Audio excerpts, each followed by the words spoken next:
안녕하세요. 부동산 플렉스 신과장입니다. 오늘은 물건 소개를 하기 전에 먼저 감사의 말씀을 드리고 시작하도록 하겠습니다. 유튜브를 본격적으로 시작을 한 지 한 4개월 정도 되었는데 드디어 구독자 1000명을 넘겼습니다. 많은 분들의 관심과 응원 덕분에 생각보다 빠른 시간 안에 1000명을 달성한 것 같은데요. 유튜브를 처음 시작할 때 동기부여라고 해야 되나? 1000명 모일 때까지는 최소한 해보자, 꾸준히 해보자 라고 했었는데 너무 빨리 모인 것 같습니다.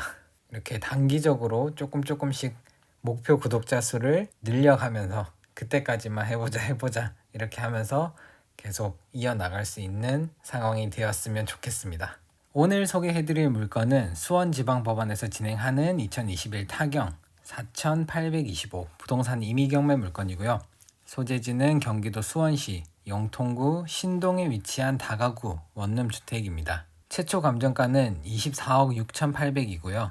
현재는 2회 유찰이 되어서 12억 900만 원에 진행 중입니다. 그래서 토지 면적은 100평이고 건물은 181평이에요. 여기 일대에 있는 중에서 저기 망포역 오른쪽으로 있는 곳들은 거의 다 한 300평, 200평 후반대의 건물이거든요. 8층 근린주택으로 빠지는, 근린시설로 빠지는데 이쪽 동네는 조금 이제 4층, 우리가 흔히 볼 수 있는 다가구 원룸주택 이렇게 빠져 있고요. 최초 감정가를 보면은 그쪽 근린시설 8층까지 있는, 그러니까 세입자가 임차인 방이 한 40개?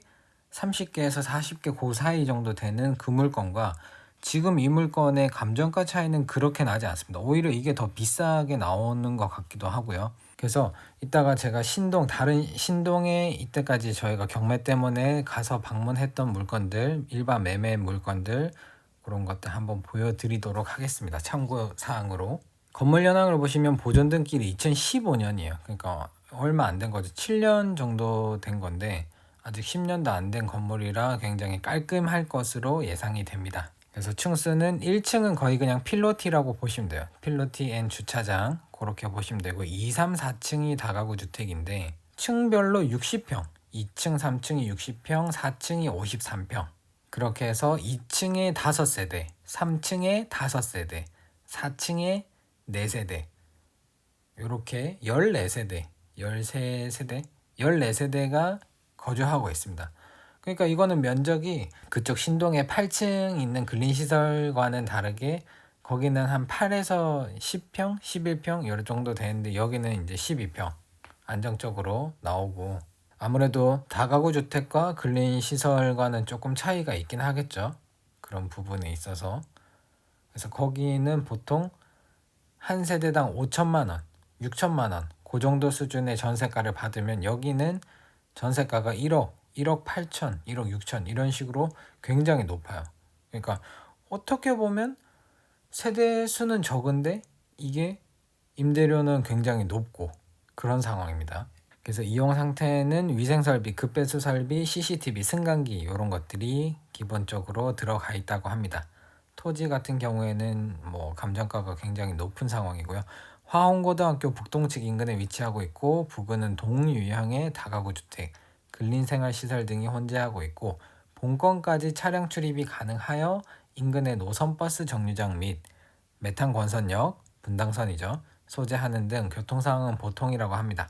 북측 및 남동측으로 폭 약 11m 내외의 포장도로에 접해 있고 토지거래 계약에 관한 허가구역이라고 합니다. 그리고 제시의 건물을 보시면은 옥상, 물탱크실 다락방 이런 게 있다고 하네요. 매각에 다 포함이 된다라고 하니까 참고하시고요. 자, 임차인 현황을 보시면은 13분이 전입이 되어 있으시고 제일 빠르신 분은 2015년 9월 7일 날 전입하신 분이고 제일 마지막으로 들어오신 분은 2020년 12월 1일 날 들어오신 분이네요. 그래서 보증금은 8,500부터 1억 8,500, 2억도 있네요. 4층 401호 2억도 있고 1억 8,500, 1억 5천. 이게 면적이 약간씩 다르니까 그에 따른 차별이 되겠죠. 그러니까 여기는 그냥 임차인 한 분을 받으면 다른 그 신동의 근린시설 8층 그런 물건들 2분, 3분, 많게는 4분까지 받는 수준의 보증금을 받고 있습니다. 만약에 그런 8층 건물, 그러니까 40명이 들어있는 것과 실제 보증금 받는 보증금이 비슷비슷하다. 그러면 40명보다는 10명, 13분이 훨씬 더 이렇게 좀 관리하기에도 수월하지 않을까. 80명, 뭐 40명 같은 경우에는 들락날락 할 수도 있잖아요. 그렇게 뭐 쉽게 들락날락 하진 않겠지만 그래도 그런 것들이 자꾸 손바뀜이 일어나고 이러면은 그에 따른 뭐 중개 수수료나 뭐 관리 비용 이런 것들이 좀 부담이 될 텐데 이런 것들은 그런 건 없으니까 그것보다는 훨씬 덜 할 테니까 그런 면에서는 굉장히 좋은 메리트 있는 물건인 것 같습니다. 자, 그래서 등기부를 보시면은 건물 등기부와 토지 등기부 이거는 일반 건축물이기 때문에 따로따로 나옵니다. 그래서 건물 등기부를 먼저 보시면 을구 2015년 9월 4일에 설정된 근저당 7억 8천이죠. 그게 말소기준 권리가 되고 밑으로는 을구 1번 마찬가지로 2015년 4월 28일 날짜가 조금 다릅니다. 토지가 먼저예요. 그래서 첫 번째 설정된 근저당을 기준으로 해서 밑으로 다 소멸되는 권리고 특별히 인수하는 권리는 없다고 보여집니다. 2015년 9월이기 때문에 아까 임차인 중에 제일 전입이 빠르셨던 분이 2015년 9월 7일이었습니다. 그러니까 요거 보존 등기하고 바로 얼마 안 있다가 전입 신고하신 거예요. 3일? 그 정도. 그분이 이 건물과의 역사를 같이 하셨네요. 자, 그리고 이제 매각물건 명세서를 보는데 이 매각물건 명세서 같은 경우에는 아까도 보셨듯이 임차인이 13분이기 때문에 매각물건 명세서가 한 장으로 안 나와요. 그래서 요거는 PDF 파일로 제가 따로 이제 저장을 해서 보여드리는 겁니다. 매각물건 명세서가 3페이지예요. 그래서 임차인 관련 부분은 뭐 아까 보증금이나 이런 것만 잘 보시면 되니까 전입신고와 그 앞에서 제가 보여드렸던 거 참고하시면 되고 최선순위 설정 일자와 비고란 거기에 뭔가 특별한 문구가 있는지 그런 것들만 잘 확인하시면 매각물건 명세서는 제 역할을 다 하는 겁니다. 그래서 사건 번호를 보시면은 2021 타경 4825 부동산 임의경매 물건이고요. 매각물건 번호는 1번, 작성 일자는 2021년 12월 22일 담임법관이 작성하셨고 최선순위 설정 일자는 아까 건물과 토지가 따로따로였죠. 그래서 1번 목록에는 2015년 4월 28일자 요거는 토지의 근저당권이 최선순위 설정 일자고 2번 목록은 건물이에요. 2015년 9월 4일자 근저당권이 최선순위 설정 말소기준 권리이다. 이렇게 표시하고 있습니다. 배당 요구 정기일은 2021년 8월 3일인데 자, 지금 이렇게 내려보시면은 여기 제일 오른쪽 끝으로 8월 3일 안쪽으로 다 6월 달에 하셨고 2월달 다 하셨죠? 네, 다 안정적으로 배당 요구를 다 하셨고 제일 밑에 보시면은 이제 등기 또는 부동산에 관한 권리 또는 가처분으로 뭐 매각되는 소멸되지 않는 것들 그런 것들은 없고요. 매각에 따라 뭐 지상권에 관한 개요 그런 것들 소멸되지 않는 게 있는지 해당 사항 없고 비고란에 보시면 일괄 매각 제시의 건물 포함 이렇게만 단순하게 들어가 있죠. 그러니까 특별히 우리가 조심해야 될 거는 없다. 임차인의 전입신고도 지금 최선순위 설정 일자보다 다 모두 다 늦기 때문에 사실 보증금을 100% 다 챙기든 못 챙기든 소멸돼야 되는 그런 상황에 놓여 있는 거죠. 그래서 저렇게 그 보증금을 지금 여기서는 대부분 뭐 배당을 받아 가시는 분들도 있겠지만 전입이나 확정이 늦으신 분들은 못 받아 가시는 분들도 꽤나 많아요. 그래서 여기 같은 경우에는 위치적으로 삼성전자와 가깝기 때문에 아마 그쪽과 관련되신 분들이 많이 아무래도 전입신고를 하고 거주를 하시거든요. 여기 주변이 사실 집값이 그렇게 저렴하거나 하진 않잖아요. 그러니까 뭐 사회초년생이라던가 여기서 일을 해야 된다. 집은 저쪽 지방에 있거나 다른 곳에 아니면 수도권이라도 조금 먼 곳에 있어서 여기에 구해야 된다. 그랬을 때 돈이 부족하기 때문에 보통 삼성전자 안에서 자체적으로 대출을 이렇게 금융 지원해서 대출을 쓰게끔 해주거든요. 되게 저금리로. 근데 요 근처에 지금 경매 나오는 것들 보면 보증금을 날리는 사례들이 조금 있어요. 거의 대부분이에요. 그런데 그렇게 되고 나면 이거를 낙찰 받았을 때 그런 부분을 그때 부동산 사장님들이 좀 하나같이 얘기를 해주셨었는데 문제가 좀 생기면은 그 건물에 대해서는 뭐 이렇게 나 여기 전세 들어가서 살 건데 대출 좀 해주세요라고 승인을 넣었을 때 그 건물은 안 돼요. 뭐 이런 식으로 이렇게 좀 하는 경우들도 있다고 하더라고요. 제가 뭐 정확하게는 모르겠으나 그런 식으로 제가 경매 물건이 아닌 다른 물건들도 조사를 하러 같이 갔었었는데 그런 이야기들을 하셨어요. 그래서 그 부분이 맞다라고 하면 경매 나온 물건들이 뭐 조금 그런 점에서는 불리한 점이 있긴 하겠지만 물건 내역을 지나고 나서 그 물건을 추가로 한 번 더 조사를 해보거나 하면 또 그냥 잘 들어차 있고 하긴 하더라고요. 하지만 그런 게 아예 영향이 없을 수는 없을 것 같기는 해요. 조심한다고 해서 그렇게 조금 대출을 조금 줄이거나 이래 버리면은 그쪽 말고 다른 데 좀 갔다 뭐 한 번 더 찾아보세요. 이렇게 하면 사실 대안은 많으니까. 하지만 그게 뭐 정말 완전 이 건물에 임대가 안 나갈 만큼은 아닌 것 같고 약간의 영향은 있을 것 같다라고 보시는 게 맞을 것 같습니다. 그래서 사진을 보시면은 이렇게 옆에 이렇게 주변에 다 다가구 원룸으로 저쪽 저 망포역 뒤쪽으로 가면은 다 8층짜리거든요. 되게 다닥다닥 붙어 있고 이런데 여기는 그래도 동간거리나 뭐 여러 가지 면에서 굉장히 쾌적한 곳이죠. 쾌적하다고 느껴질 만큼의 그런 동네입니다. 앞에도 좀 비어 있네요. 자, 그래서 이렇게 외관은 이렇게 생겼고요. 외관은 옆에 건물이랑 거의 비슷하죠? 비슷하게 지어놓은 것 같네요. 네, 이렇게 딱 약간 검은색 있는 거랑 층 이렇게 있는 거. 약간 외관의 인테리어는 조금 다르긴 한데 비슷한 것 같습니다. 그래서 내부는 이렇게 복도가 조금 좁긴 합니다. 하지만 뭐 문 길이가 너무 가깝긴 하네. 이거 동시에 열리면은 그죠?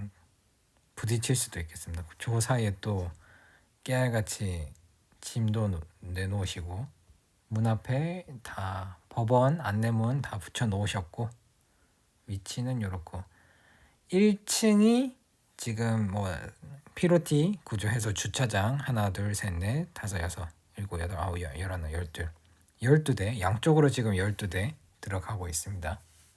그리고 2층이 1, 2, 3, 4, 5호 라인. 그러니까 1호랑 5호, 3호가 좀 작은 거고 2호, 4호가 제일 넓네요. 그죠? 그리고 3층 똑같은 구조. 그리고 4층이 1호가 엄청 크네요. 테라스까지 있습니다. 1호는 테라스까지 있어요. 401호가 제일 비싸겠다. 그죠? 아까 그 2억짜리가 401호였나 봐요. 401호 그리고 2호, 3호 이렇게 되어 있습니다. 그리고 옥상에 다락방과 물탱크실. 저 다락은 어떤 용도로 쓰는지 모르겠지만 뭐 자재를 놓거나 아니면 4층의 어딘가와 연결이 되거나. 자, 그래서 지도를 보시면은 이렇게 되어 있어요. 지도를 보시면은 이 주변이 지금 다 이렇게 커피점이 되게 많네요. 진짜 커피점 모양이 엄청 많아요. 거의 건물마다 커피 빵. 와, 진짜 대단한 것 같습니다. 근데 이제 저렇게 1층에 상가를 끼고 있는 주택들은 좀 더 비싸요. 많이 비싸더라고요. 그 상가 부분이 임대료가 꽤나 나오기 때문에. 근데 여기는 지금 상가가 없이 딱 그냥 피로티 구조. 그래서 여기 레미안 영통 마크 1, 1, 2단지 그 사이에 있는 곳인데 큰 길가를 건너면은 이렇게 들어가겠죠. 그래서 이마트 트레이더스 상징적으로 요 삼각형 모양의 입지에 자리를 하고 있고요. 위치는 진짜 좋죠. 여기도 뭐 수변공원도 있고 여기 조금 멀다는 단점이 있긴 한데 주로 경매로 많이 나오는 곳들이 여기 망포역에서 영통 스의원 맥도날드 요 사이 길로 해서 요렇게 올라가면 여기 보이는 아까 엄청 따닥따닥 붙어있죠. 여기 이게 8층짜리 근린 시설들이거든요. 정말 따닥따닥 붙어있어요. 이거는 여기랑 아까 좀 전에 우리 경매 나온 물건 쭉쭉 당겨서 보면 여기는 그래도 조금 틈이 보이잖아요. 틈이 보여요. 여기 막 회가 들어갈 정도로 틈이 보이는데 이걸 어떻게 지었을까 싶을 정도로 다닥다닥 붙어 있잖아요. 여기도 좋아요. 여기도 좋고 여기 이런 코너 물건, 요족발 바로 옆에 있는 물건 요런 것도 경매로 나왔었고, 여기로 가다 보면 여기 이 일대 경매로 나온 게 뭐 2도 요런 것들도 나왔었고, 경매로 나온 것들이 꽤나 많이 있습니다. 그래서 여기 이 코너 대성장 바로 옆에 있는 이 코너 자리에 있는 회색깔, 근데 요런 것들이 거의 다 참 20억에 낙찰이 됐어요. 20억 그 안팎으로 딱 그 이상을 막 넘어가지도 않고 그 이하로 막 떨어지지도 않고 딱 그 정도 수준에서 요런 것들이 거의 40세대 정도 들어가는 물건이거든요. 30에서 40세대. 로드뷰로 한 번씩 다 보여드릴게요. 그래서 우리 물건, 일단 우리 물건 먼저 보자면, 나무가 이렇게 지금 뭔가 이렇게 색칠이 조금 되어 있죠. 뭔지 모르겠네요. 자, 아무튼 이렇게 되어 있고, 이렇게 보면은 뭐 특별한 건 없죠. 지금 현재는 앞에가 비어 있다라고 하면 뭐 전망도 좀 뚫려 있는 편이고, 동간거리 이 정도면 괜찮은 것 같은데. 이제 요런데 커피숍이 있는 거죠. 이쪽부터는 1층이 피로티가 아니라 이런 식으로 1층에 상가가 들어가 있습니다. 이렇게 상가가 들어가면 되게 비싸져요. 한 5억 정도는 더 비싸지는 것 같습니다. 최소. 저 상가 부분 때문에. 그래서 건물 높이나 뭐 이런 것들은 거의 다 비슷한데, 상가가 있냐 없냐, 수익성의 차이가 나기 때문에 비교를, 여기랑 가장 비교가 되는 데가 여기지 않을까 싶긴 하네요. 이쪽부터 여기 딱 이렇게 코너 돌아서 여기서부터가 거의 이제 시작이에요. 근린 주택들의 이게 다 거의 다 8층짜리 2, 4, 6, 8층짜리고, 요렇게 가다 보면 거의 지금 이런 식이에요. 이런 식으로 여기도 경매가 굉장히 많이 나오거든요. 여기 지금 동간거리 보세요. 아까 그거랑은 좀 다르죠. 동간거리가. 근데 여기도 임대가 꽤나 잘 나가요. 이렇게 많은데도 진짜 잘 나가긴 하더라고요. 경매로 나온 것들 때문에 제가 종종 가거든요, 신동에. 근데 임대가 되게 잘 나가는 것 같아요. 확실히 그 수요가 계속 받쳐주기 때문에. 이렇게 많더라도 지금 뭐 주차되어 있는 차들이나 이런 거 봐도 항상 똑같은 풍경이에요. 이런 풍경입니다. 이것도 경매로 나왔던 거 2도. 저것도 20억에 낙찰됐던 것 같아요. 20억. 거의 다 나왔던 거는 20억이에요. 그래서 뭐 금액 정하기는 그렇게 어렵지 않은 것 같습니다. 여기도 보시면은 여기는 차단기가 있거든요. 여기는 이게 지금 차단기 여기 사진에서는 뽑혀 있는데, 제가 갔을 때는 차단기가 있었어요. 차단기가 있었고, 이렇게 돌아가면서 1동부터 여기 뭐 7동인가 8동 이렇게까지 쭉 돌아가면서 있어요. 둘러가면서. 근데 여기 제일 앞에 있는 나와 있는 여기는 상가가 있고, 앞에 두 개는 상가가 있고, 저 안쪽으로는 상가가 없잖아요. 그러니까 저 안쪽에 있는 건물에 비해서는 요 전면에 나와 있는 상가가 있는 건물들이 한 최소 5억 정도는 더 비쌌습니다. 그래서 그런 거 감안해 보시면, 이렇게 조금만 더 가면은 이제 이게 마지막 근린주택이에요. 근린시설. 그래서 여기 딱 나가면은 바로 삼성전자 이렇게 나오죠. 그래서 다니시는 분들한테는 여기도 나쁘지 않은 것 같습니다. 여기도 딱 메인으로 해서 아파트도 있고. 그래서 다시 지도를 보시면은 뭐 여기는 진짜 오히려 그렇게 다닥다닥 붙어 있지 않고 복잡복잡하지 않아서 좋은 것 같고요. 여기는 또 이곳은 이곳 나름대로의 매력적인 것들이 있는 것 같고, 또 이제 요 위쪽으로 가면은 요쪽에도 글로벌 타운이라고 해서 이게 경매로 다 나왔던 거거든요. 뭐 재개발 이야기를 좀 추진하고 있는 것 같더라고요. 아직 뭐 가시화된 건 아닌데 그냥 부동산 사이에서 아름아름해서 이렇게 재개발, 통으로 한번 재개발 이렇게 크게 한번 해보자, 뭐 그런 움직임이 있는 것 같긴 하더라고요. 조사를 해보시고 참고해보시면 입찰하시는데 도움이 많이 되지 않을까. 그래서 지금 여기 전세를 보시면은 이렇게 카페거리 요 안에 4개가 나와 있죠. 매물을 보면은 전세 2억 2천, 2억 3천. 금액이 쉽게 내리지 않습니다. 지금 전용 면적이 거의 한 14평, 48 정도 되니까 우리 거보다 조금 커요. 조금. 우리게 요 바로 뒤쪽에 있는 거니까. 지금 전세가 2억 2천쯤. 2억 2천. 그러면은 이게 그 401호 제일 넓었던 거. 그 정도는 조금 더 받을 수도 있겠네요. 오히려 지금 들어있는 것보다 전세 금액을 조금 더 받을 수 있다. 비슷하게만 받더라도 지금 현재 금 12억이기 때문에 굉장히 저렴한 것 같거든요. 이게 임대가 지금 주변에 크게 많이 없어요. 빌라로 해서 한번 보겠습니다. 빌라로 해서 보면 똑같이 아까 그 물건이 나오죠. 빌라 다가구. 빌라로 하면 여기 조금 나오긴 하네요. 월세 100만 원. 자, 요거는 이제 매매입니다. 매매. 28억, 22억. 이쪽으로는 29억. 이 정도 지금 수준으로 따지면 상가 주택이 지금 28억이거든요. 그러니까 상가가 있기 때문에 얘들은 좀 비싼 거예요. 22억은 상가가 없는 것 같고, 이렇게 29억 있는 거는 거의 대부분 상가가 있다. 20억대 후반이라고 하면 상가가 있다. 여기도 보시면 32억짜리가 1층 상가가 크다라는 걸 되게 강조를 해 놓으셨잖아요. 그리고 나머지는 지금 2억 5천. 면적이 아까보다 조금 더 넓긴 한데 2억 5천. 2억 7천. 조금 멀어도 면적이 크면 3억까지도 있습니다. 그렇다라고 하면 지금 이거는 지금 이거 12억인데 이거 너무 싼 거 아닌가요? 12억이 싼 금액은 아니긴 한데 이 건물의 지금 현재 가치나 전세가나 이런 것들을 비교해 봤을 때 전혀 이 지금 들어있는 분들의 보증금보다 떨어지지가 않았.